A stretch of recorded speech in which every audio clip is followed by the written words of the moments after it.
ଜାତୀୟ ରାଜପଥରେ ଭାରସାମ୍ୟ ହରାଇ ଡିଭାଇଡରକୁ ଧକ୍କା ଦେଲା ଅଟୋ। ଦୁର୍ଘଟଣାରେ 2 ଜଣ ମହିଳା ଆହତ ହୋଇଛନ୍ତି। ଗଞ୍ଜାମ ଜିଲ୍ଲା ଛତ୍ରପୁର କାଳିଆବାଲି ଛକରେ ଆଜି ଏକ ମର୍ମନ୍ତୁଦ ସଡ଼କ ଦୁର୍ଘଟଣା ଘଟିଛି। ଏକ ଯାତ୍ରୀବାହୀ ଅଟୋ ଦୁର୍ଘଟଣା ଘଟାଇ 2 ଜଣ ମହିଳା ଆହତ ହୋଇଥିବା ସୂଚନା ମିଳିଛି।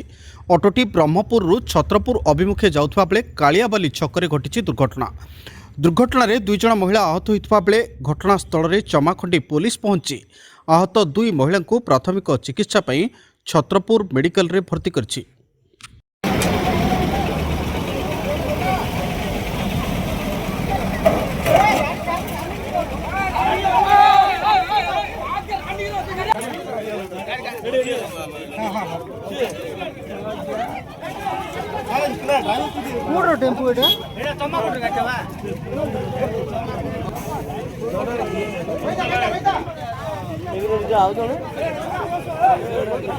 ଗଞ୍ଜାମ ଛତ୍ରପୁର ପ୍ରଶାନ୍ତ କୁମାର ମହାରଣାଙ୍କ ରିପୋର୍ଟ, ତେଜ ଓଡ଼ିଶା।